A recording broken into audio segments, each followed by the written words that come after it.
요한계시록 12장 1절부터 17절까지고요. 지금 읽는 것은 1절과 2절 두 구절만 우리 같이 읽겠습니다. 시작.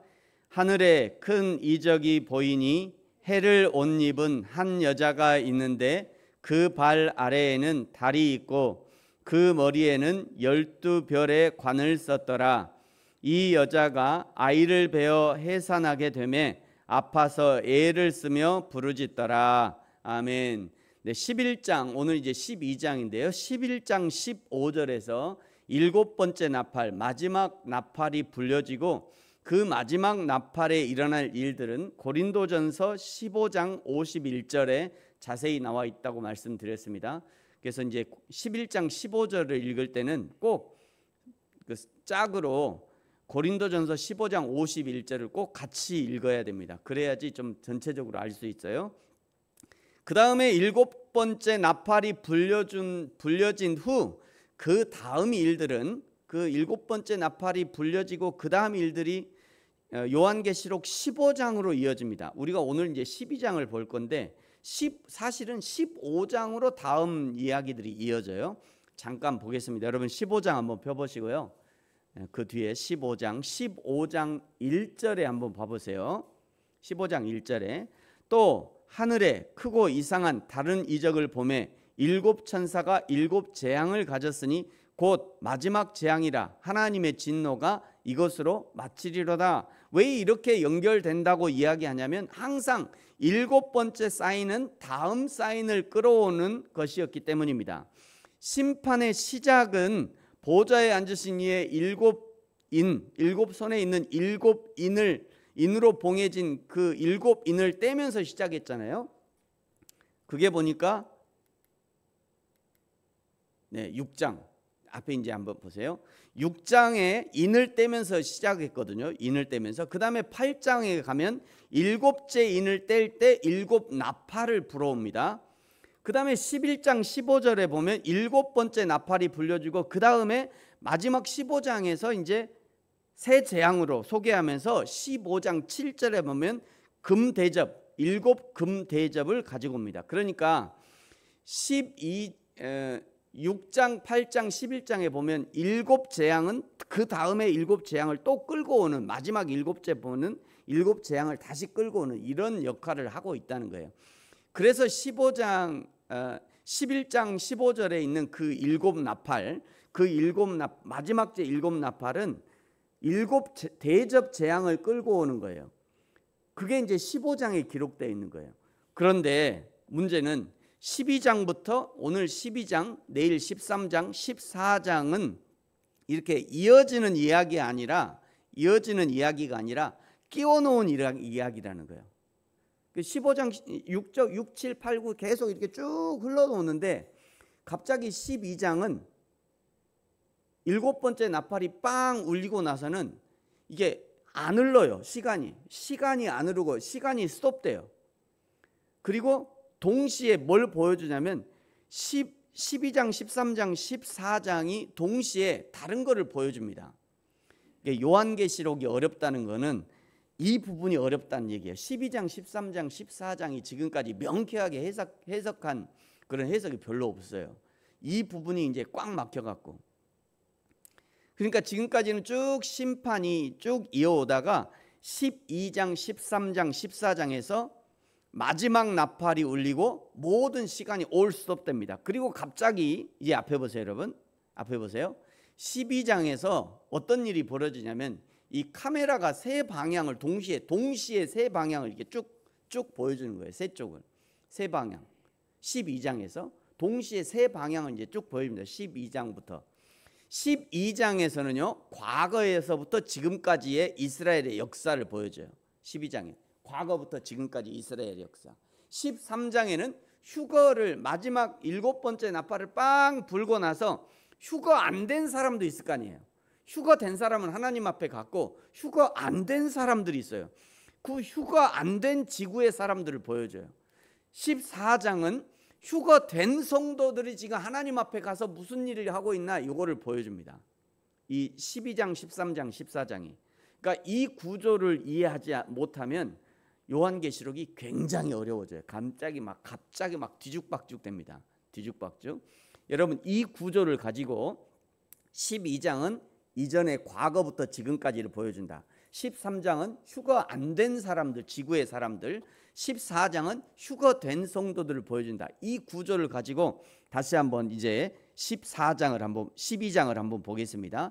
12장은 이스라엘의 과거부터 지금까지 역사예요. 자, 12장 1절을 보십시오.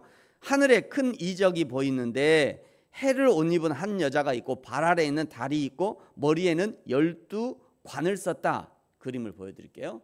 아마 이런 여자가 이렇게 머리에 12관이 있고 달이 있고 해를 옷 입고 아마 이런 모양의 여자를 봤겠죠. 자, 3절에 다시 3절에 보십시오. 2절에 이 여자가 아이를 베어 해산하게 될 때 3절 하늘에서 머리가 7이고 뿔이 10인 붉은 용이 내려옵니다. 이런 용이겠죠. 이런 용 이렇게 머리가 7인 붉은 용이 내려오는 거예요. 하여튼 요즘에는요 요한계시록 12장에 붉은 용 그려줘 그러면 딱 AI가 다 그려줘요. 그러니까 잘 쓰면은 이 AI라는 것이 무서운 게 아니라 잘 쓰면 매우 유용해요. 여러분 스마트폰도 마찬가지잖아요. 스마트폰을 그냥 전화기나 하고 전화만 받고 뭐 하면 아무것도 아니지만 별거 아니지만 스마트폰에 요즘은 주식도 하고요. 은행 뱅킹도 다 하고 다 할 수 있어요. 야구장 티켓도 야구장에 가면은 어른들이 야구장에 가면 야구를 못 본다잖아요. 다 이걸로 끊어가지고 다 오니까 요즘에는 몇 프로를 남겨놓은대요. 다행히 이걸 못 하시는 분들을 위해서 몇 프로를 남겨 현장에서 한다고 다행이지 뭐예요. 하여튼 AI가 이렇게 요한계시록 12장에 있는 붉은 용을 그려줘. 하여튼 이렇게 그려졌어요. 근데 잘 맞는 것 같아요. 7마리고요. 붉은색 용이고요. 자, 4절을 보세요. 해산하려는 여자 앞에서 그 아이를 삼키려고 합니다.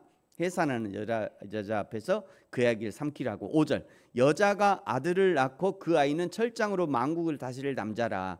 그 아이를 하나님 앞과 그 보좌 앞으로 올라간다. 6절 이 여자가 광야로 도망갑니다. 7절 하늘에서 전쟁이 있는데 미가엘과 그의 사자들 천사들이 용과 싸우는데 8절 용이 이기지 못하죠. 9절에 용이 하늘에서 내쫓깁니다. 13절 용이 땅으로 내쫓겨서 남자를 낳은 여자를 박해하고요. 14절 여자가 광야로 도망가고 그 뱀을 피하여 한 때와 두 때와 반 때를 양육받습니다. 15절 이번에는 뱀이 불을 강같이 토해서 여자를 물에 떠내려가려 하고 16절에 땅이 여자를 도와 입을 벌려 용의 입에서 토한 강물을 삼켜버립니다. 16절 용이 아무리 해도 죽지 않는 여자에게 분노하여 이 여자의 남은 자손 곧 하나님의 계명을 지키며 예수의 증거를 가진 자들과 더불어 싸우려고 모래 위에 서 있다.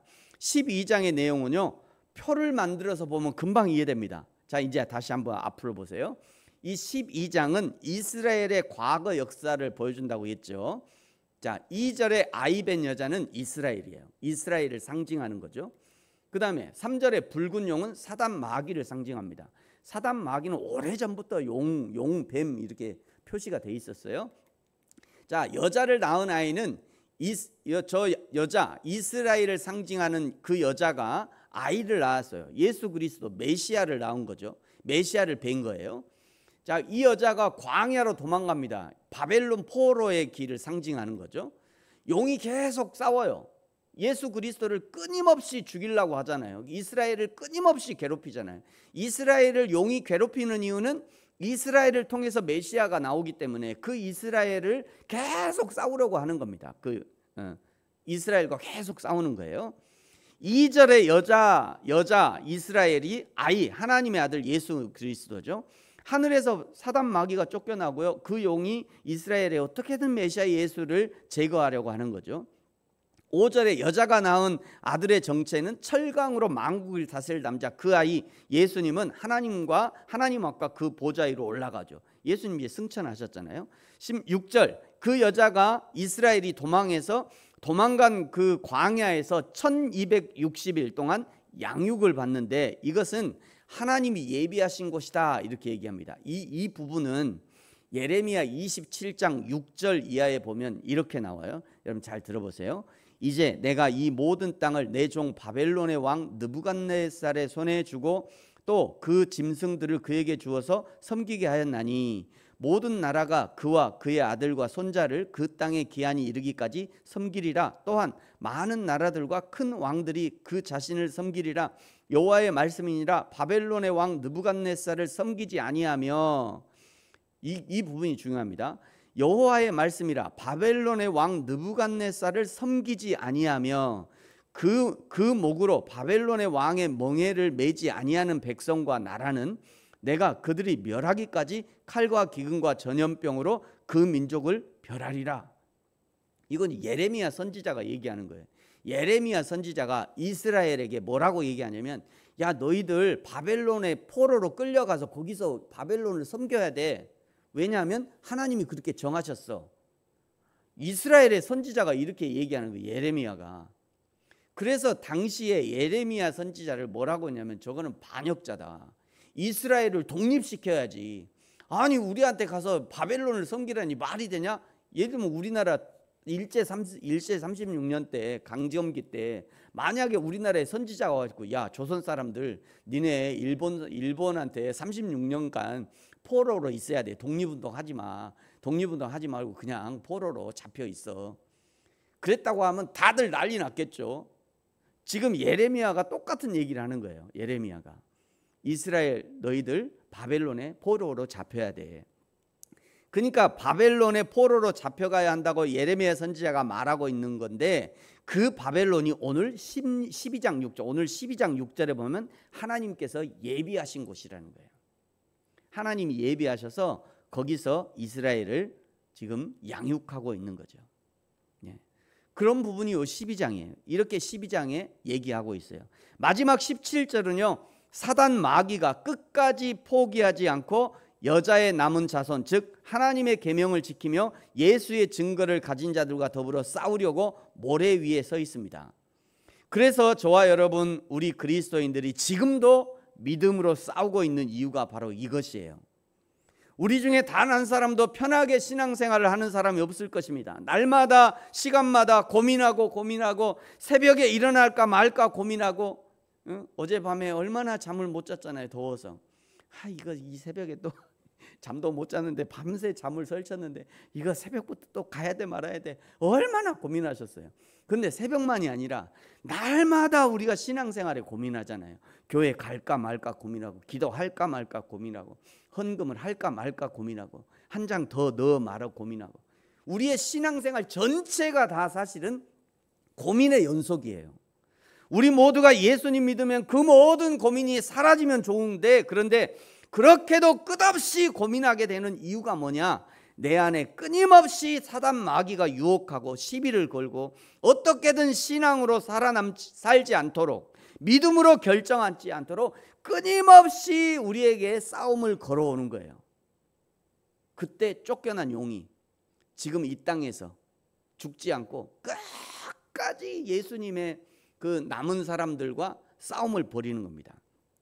이것을 보여주는 것이 12장이에요.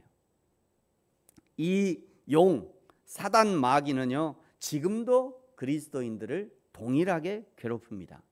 그러므로 저와 여러분은 이 사단 마귀에게 지지 말고 끝까지 믿음으로 이겨내고 이 신앙의 길을 걸을 수 있기를 예수님의 이름으로 축복합니다. 기도하겠습니다. 하나님 아버지, 감사합니다. 이전에 사단 마귀는 메시아 예수님이 탄생하게 될 이스라엘을 괴롭혔고, 지금은 예수님과 함께 살아가는 성도들을 괴롭히고 있습니다.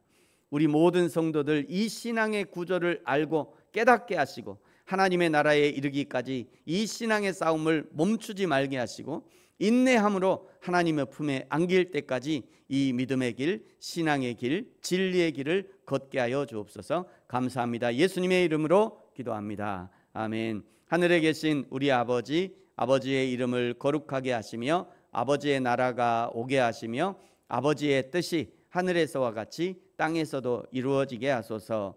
오늘 우리에게 일용할 양식을 주시고 우리가 우리에게 잘못한 사람을 용서하여 준 것 같이 우리 죄를 용서하여 주시고 우리를 시험에 빠지지 않게 하시고 악에서 구하소서. 나라와 권능과 영광이 영원히 아버지의 것입니다. 아멘. 우리 계속 기도하죠.